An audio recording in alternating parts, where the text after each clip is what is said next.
Graça e paz, meus irmãos. Estamos aqui novamente para darmos continuidade àquilo que começamos falando sobre evangelismo na semana passada. A semana passada terminamos dizendo que quem evangeliza ora mais, lê mais a Bíblia, valoriza a vida, não querendo que nenhuma pessoa pereça, mas que todos sejam salvos. Tem uma vida cheia de compaixão, que se importa com o próximo, com o perdido. Desenvolve também dependência de Deus, pronto para crer em milagres.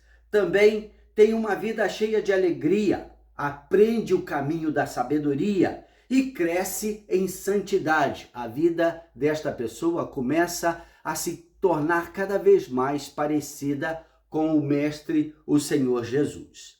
Bem, quanto mais importante for uma ação ou um ministério em termos dos valores espirituais e os valores eternos, mais Satanás vai procurar impedir que esta ação, que esse ministério tenha continuidade ou que funcione e dê frutos. Evangelismo está nesta lista do inimigo. Ele sempre vai procurar impedir que evangelismo seja feito. Então, nós vemos que Satanás, com astúcia, ele procura impedir que as pessoas se engajem, que as pessoas se envolvam, que ela venha a crer que ela é capaz de ser um instrumento de Deus para a salvação de outra pessoa. E ele sugere desculpas na mente desta pessoa para que ela fique inerte, para que ela não seja atuante no mandamento que o Senhor Jesus nos deu de pregar o Evangelho. Algumas dessas desculpas são: a primeira, bem comum: eu não tenho o dom para evangelizar. Bem, tenho que concordar com você. Você não tem mesmo, porque evangelismo não é um dom, mas é um mandamento. É uma ordem do Senhor para a igreja, ou seja, para todos os cristãos que nasceram de novo. Então, você não vai ter este dom. Essa ordem está implícita nos evangelhos, no livro de Atos, como também em todas as cartas dos apóstolos que deixaram para nos orientar, para nos discipular e para revelar as verdades do reino de Deus. Começando no Evangelho de Mateus, no capítulo 5, verso 13, está dizendo: vocês são o sal da terra. Vamos mudar o pronome aqui. Nós somos o sal da terra. E ali Jesus está dizendo que o cristão, o filho de Deus aqui neste mundo, ele funciona como sal no sentido de preservar, dar sabor, mas outras propriedades do sal que nós vemos, e que apreciamos tanto, principalmente na culinária. Mas tem uma outra particularidade do sal que me chama a atenção. Uma comida salgada provoca sede. O cristão, na sua vida, na sua maneira de viver e também de dizer, de falar, de comunicar, ele deve provocar sede na vida das pessoas, sede para que elas venham a desejar aquilo que ele tem. E o que é que ele tem que faz diferença neste mundo, que o torna diferente daquelas outras pessoas que estão neste mundo? É o Espírito Santo vivendo nele, o Espírito de vida. Lembra que Paulo falou lá em Efésios capítulo 2, ele nos deu vida estando nós mortos nos nossos delitos e pecados. Então, Jesus, o Espírito Santo, trouxe vida a nós que estávamos mortos. Pela graça nós fomos salvos. E o penhor disso, a certeza disso, o selo que isso é uma verdade, é o Espírito Santo que ele fez habitar em nós. No verso 14 do mesmo capítulo, diz que nós somos a luz do mundo. E aí ele diz: não se pode esconder uma cidade edificada sobre um monte. Então a sua luz será visível, será notada. Não se esconde uma vela, uma lanterna debaixo da cama ou debaixo da mesa, mas no alto, para que todos desfrutem da sua luz. Então ele diz lá: assim brilhe a vossa ou a nossa luz diante dos homens, para que vejam as boas obras em nós e glorifiquem ao nosso Pai que está nos céus. Então isso aqui já está implicitamente ligado à importância do evangelho em nós, que precisa ser conhecido, que precisa ser divulgado.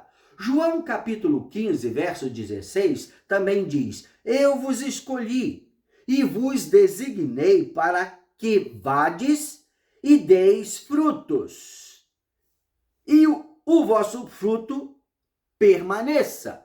Aqui nós vemos duas ações bem interessantes implícitas nesse versículo. Vades, ou a ação de ir, de caminhar, isso é, intensamente ou intencionalmente direcionando a pregação do evangelho, para que o vosso fruto permaneça. É a ação de discipulado. Então nós vemos aqui no capítulo 15 de João, que fala que ele é a videira verdadeira, nós somos os ramos enxertados nele, e todo ramo enxertado nele, ou seja, na videira verdadeira, tem que produzir os frutos do reino de Deus. E evangelismo está diretamente ligado a isso. Além desses versículos e outros que nós poderíamos mencionar aqui, nós vemos diretamente uma ordem de Jesus aos seus discípulos em Mateus capítulo 28, versos 19 e 20, que diz: ide, fazei discípulos de todas as nações, batizando-os em nome do Pai e do Filho e do Espírito Santo, ensinando-os a guardar todas as coisas que vos tenho ordenado. E eis que estou convosco todos os dias, até a consumação do século. Ou seja, a presença de Jesus, o Espírito Santo, acompanha esta ação na vida do cristão. Marcos capítulo 16, verso 15 e 16, que é bem conhecido nosso, diz: ide por todo o mundo e pregai o evangelho a toda criatura. Quem crer e for batizado será salvo,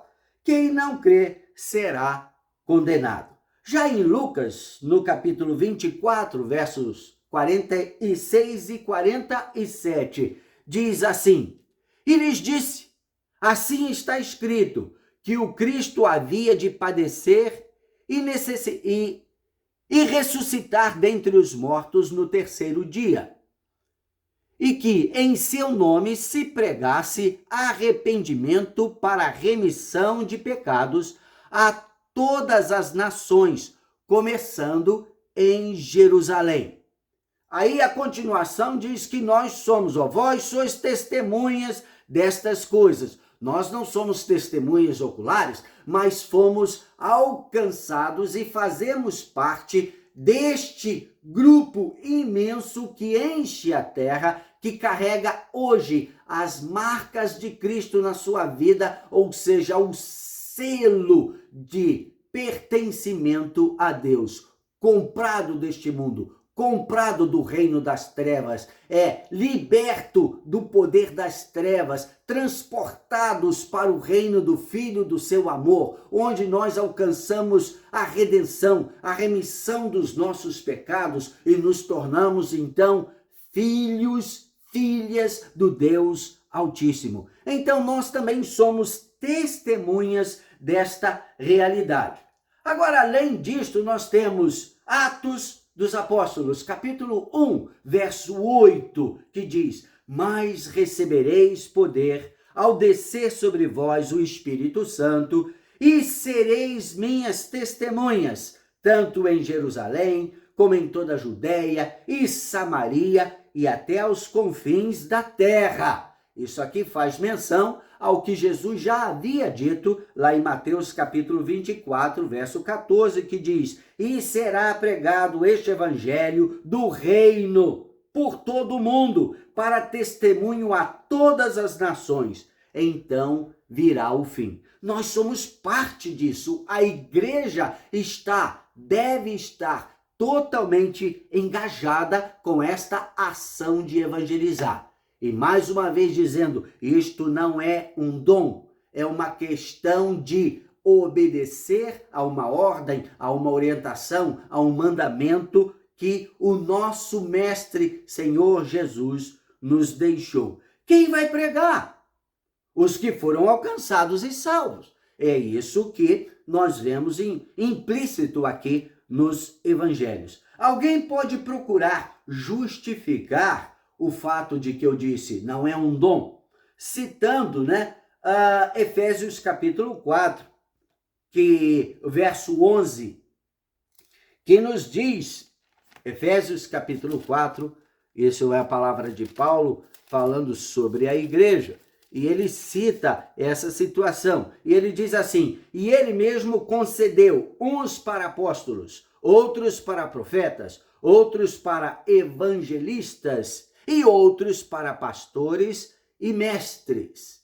Bem, Paulo aqui não está falando sobre dons, ele está falando sobre a estrutura da igreja que compõe o corpo. O corpo precisa de uma estrutura, e aqui neste caso, a estrutura do corpo chamado igreja, cuja cabeça é Cristo, é formada de apóstolos, profetas, evangelistas, pastores e mestres. Não é um dom, faz parte de um chamado específico que Deus capacita essas pessoas com o objetivo de inspirar, de trazer direcionamento, para trazer equilíbrio. E nós vemos isso na continuação da leitura, que diz, com vistas ao aperfeiçoamento dos santos, para o desempenho do seu serviço, para a edificação do corpo de Cristo, até que todos cheguemos à unidade da fé e do pleno conhecimento do Filho de Deus,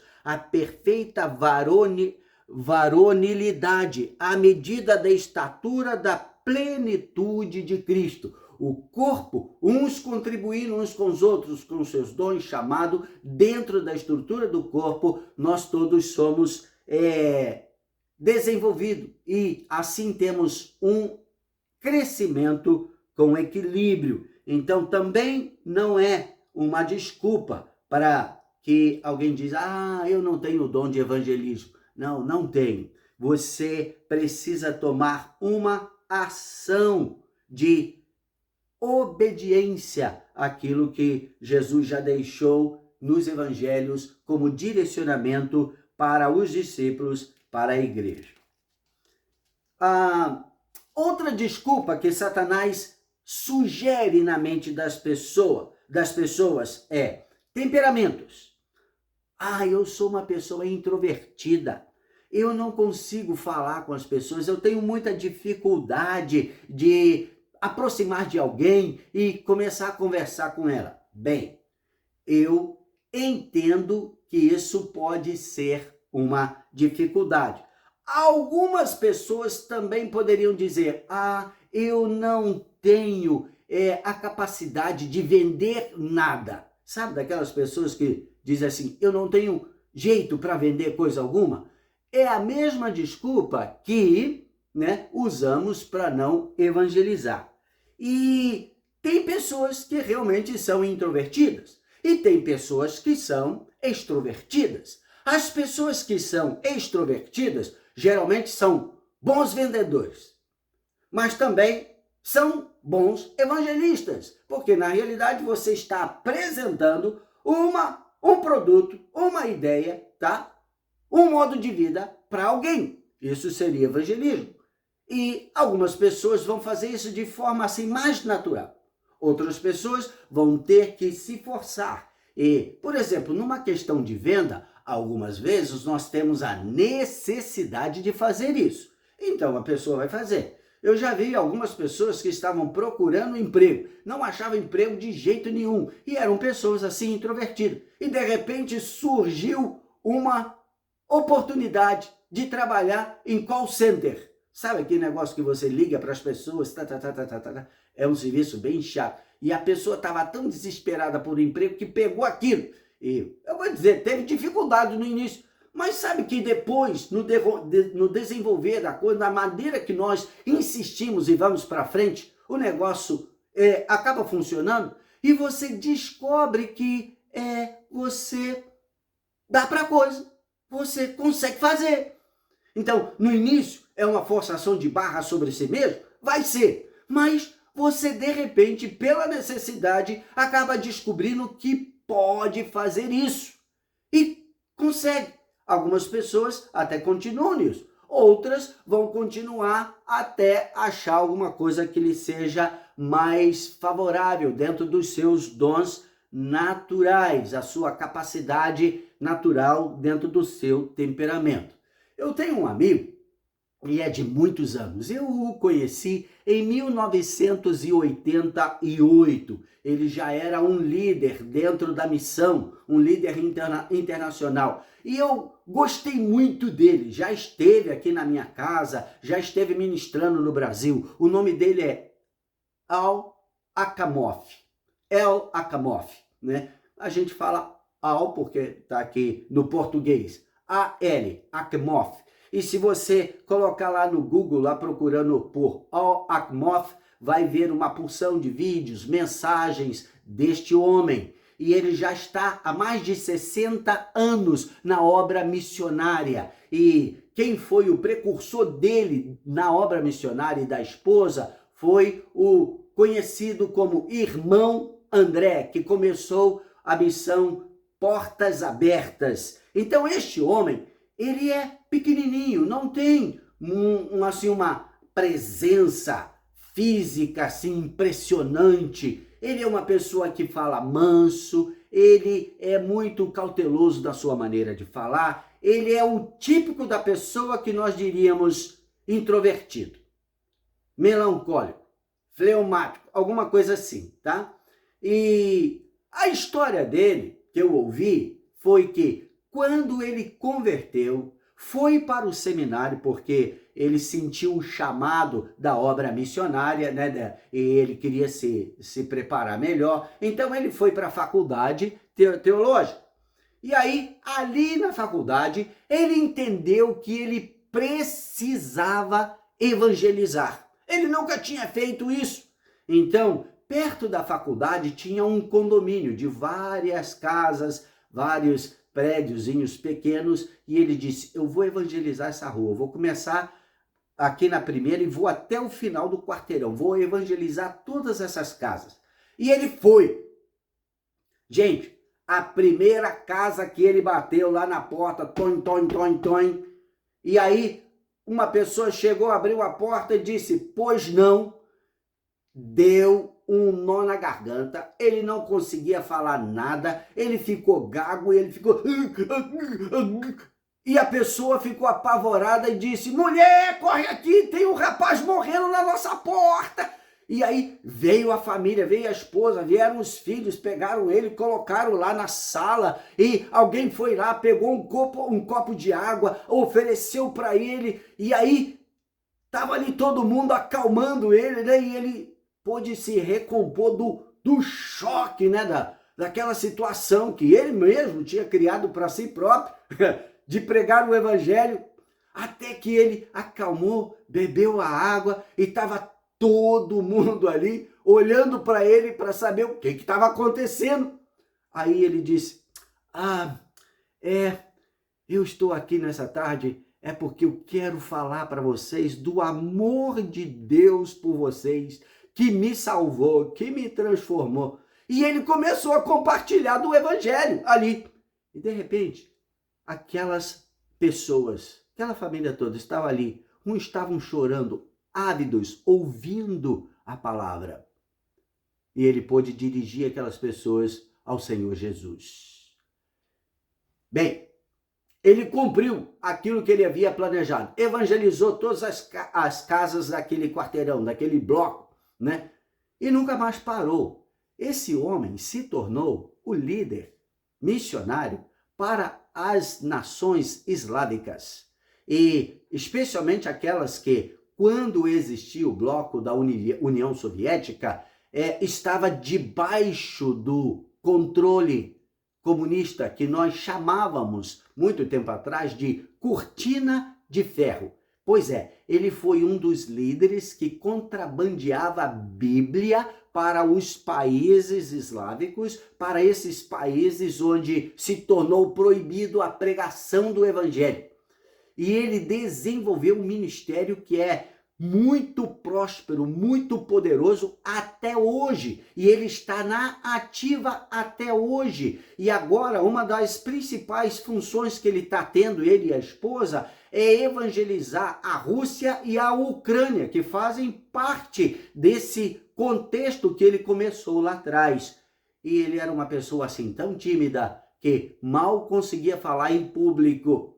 E Deus o transformou num gigante nesta área de missões e na área de evangelismo. Eu aprendi muito com ele e eu continuo admirando muito naquilo que ele tem feito. Agora, isso não é diferente de mim. Todos os testes que eu fiz na área de temperamento, deu lá que o meu temperamento é fleumático, melancólico. Isso significa uma pessoa introvertida, por natureza. E é verdade que quando eu era adolescente, algumas pessoas chegavam para mim, isso dentro da igreja, eu já era lá um adolescente da igreja, fazia parte do grupo da mocidade e tudo, e algumas pessoas chegavam para mim e diziam assim: você tem língua? E eu ficava olhando, porque eu raramente me manifestava, falava qualquer coisa. Não, eu ficava quietinho e as pessoas ficavam assim: será que ele não tem nada para dizer? Será que ele nunca vai falar nada? Mas dentro de mim eu era extremamente crítico, eu tinha opinião para tudo, só que eu nunca manifestava, porque o meu temperamento não me ajudava nesse sentido. Mas isso mudou totalmente quando eu entendi que eu também precisava evangelizar.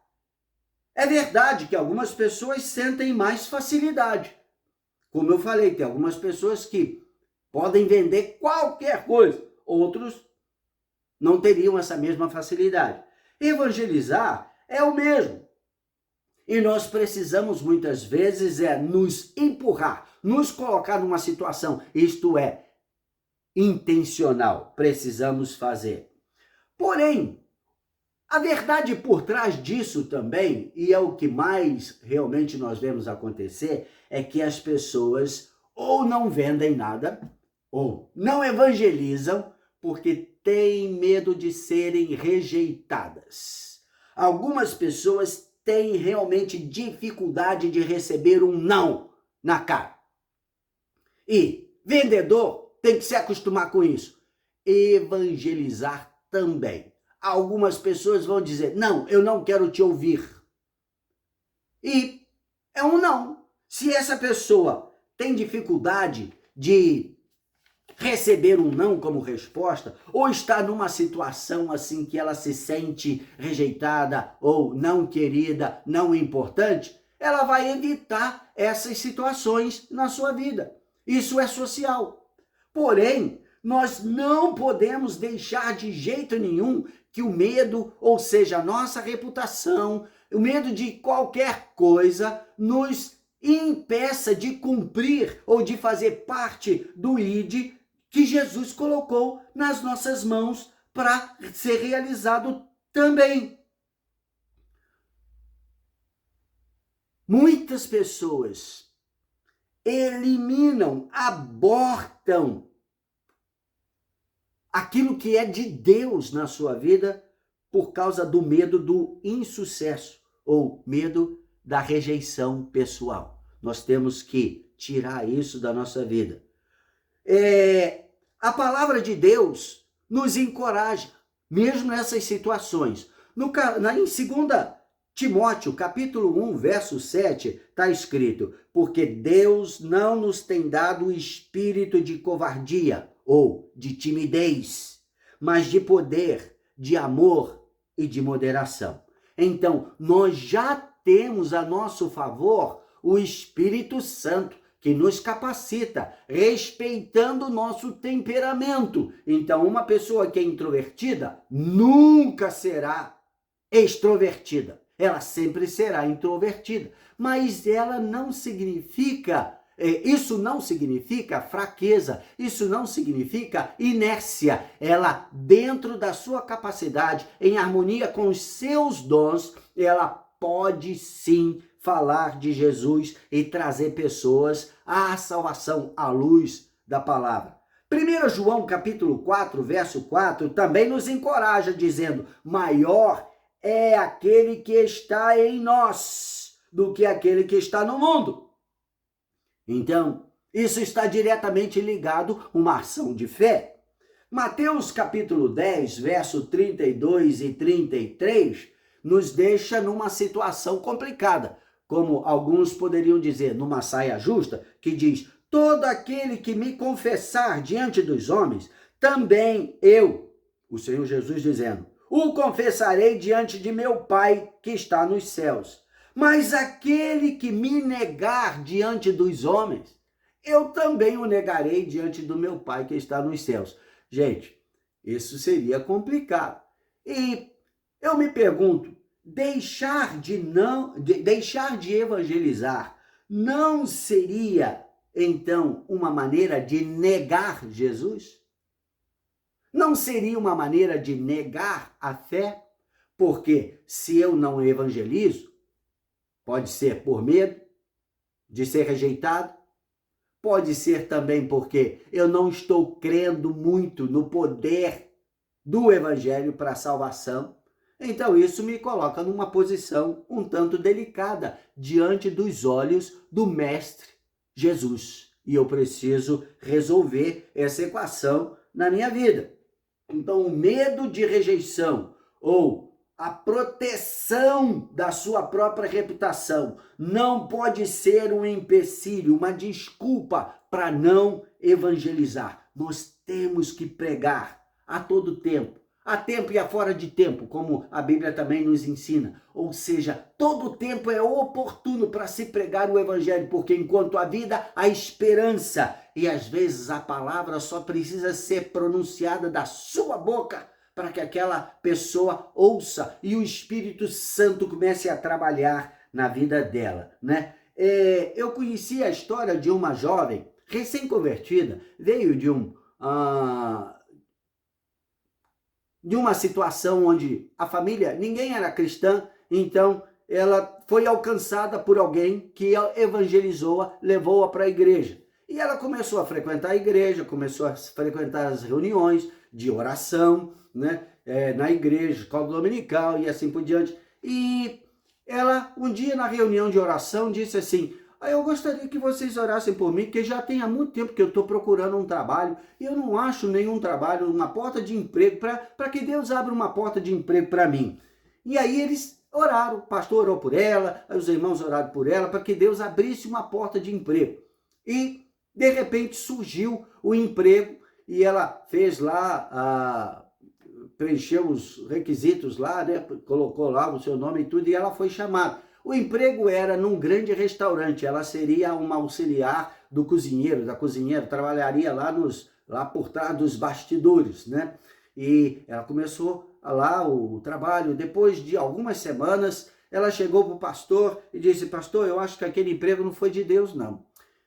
Eu realmente estou me sentindo muito mal lá, é um ambiente horrível, inóspito, as pessoas são imorais, as pessoas estão o tempo todo falando imoralidade, palavrão e tudo, eles são agressivos, eu não estou me sentindo bem, principalmente ali não é um ambiente para um cristão. Então o pastor virou para ela e disse: bem, nós oramos para que Deus abrisse uma porta de emprego para você. Ele abriu aquele emprego lá. Você já falou de Jesus ali aonde você está? Ela arregalou um olho assim, olhou para o pastor e disse: eu não falei nada, porque sem eles saberem quem eu sou, que eu sou cristã, eles agem dessa maneira tão forte, tão obscena comigo. Se eu falar que eu sou cristã, então vai ser muito pior, então eu vou sofrer um bullying muito maior. O pastor disse: não, vai ser diferente, eles vão te respeitar. Então, faça um teste antes de você pedir as contas, faça um teste. Comece a falar de Jesus lá no seu emprego. E ela aceitou o desafio. E ela chegou lá e começou a falar de Jesus, aonde ela estava, para todas as pessoas. Eles estavam lá brincando, falando palavrões, falando obscenidade, fazendo piadas indecentes, imorais, e ela começou a evangelizar ali dentro.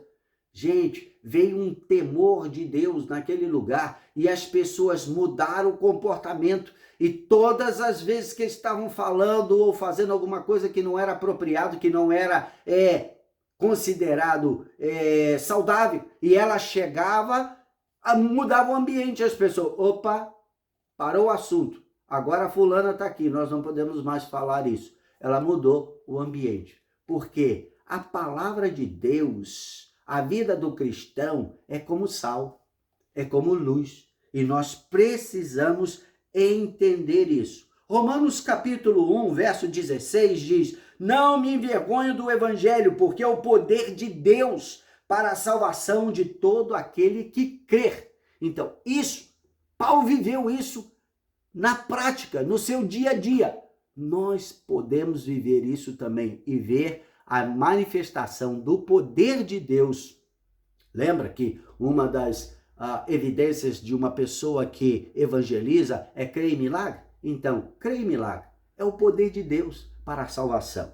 Outra desculpa que Satanás joga na mente das pessoas para não evangelizar é: não me sinto preparado. Quem está? Pastores estão? Teólogos?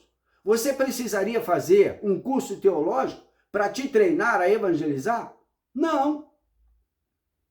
E eu vou te dizer, muitas pessoas que são muito bem preparadas dentro da palavra, tá? Muito bem preparadas. E aí eu citaria pastores, mestres, aqueles que ensinam, eu vou te dizer, professores de seminário, vou te dizer, muitas dessas pessoas não têm a prática de evangelizar, nem sabem evangelizar. Alguns pastores já chegaram para mim, deram a desculpa de que, é ovelha que gera ovelha. Eu sou pastor de ovelha, então o meu trabalho é cuidar das ovelhas, é cuidar do rebanho, mas quem gera ovelha é ovelha. Baita de uma desculpa. Não tem absolutamente nada a ver, não tem respaldo nisso na palavra. Porque, como eu disse na semana anterior, Jesus, ele modelou os discípulos através da sua própria vida. Ele disse: vocês me chamam de Senhor e Mestre. E se eu estou evangelizando, anunciando o evangelho do reino de Deus, vocês também precisam fazer. Quer dizer, eu liguei 2 versículos aqui, tá? Se você percebeu. Mas ele é o modelo. Fazer primeiro para depois ensinar. Ele modelou os discípulos na ação. Os apóstolos todos foram evangelistas. Então, como que pastores, como que mestres, como que professores bíblicos da escola dominical não vão também evangelizar? Isso seria uma desculpa. Agora, se nós estamos preparados ou não, isso é outra coisa. Agora, nós temos que levar em consideração, a mensagem não é nossa, mas é a mensagem dos céus, é a mensagem do Senhor Jesus. Não vamos falar sobre nós, vamos falar sobre Jesus.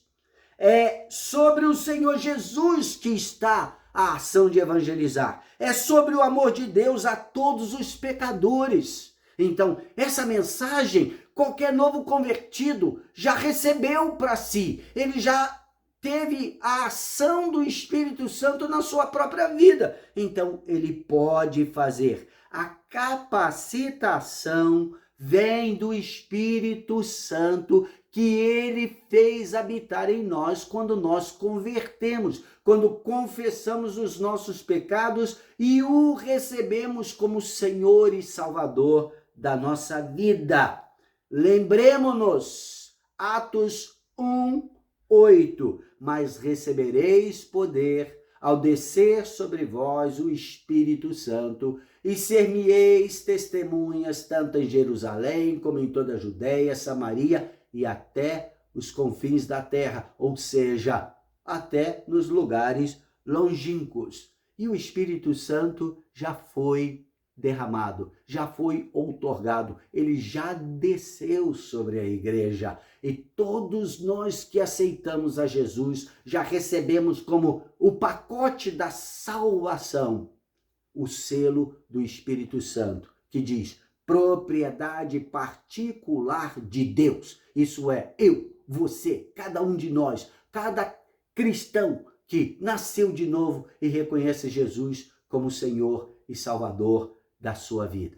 Então, meus irmãos, evangelismo não é um dom. É uma questão de obediência ao mandamento do Senhor que diz: ide pregai o evangelho a toda criatura, ide fazer discípulos a todas as nações.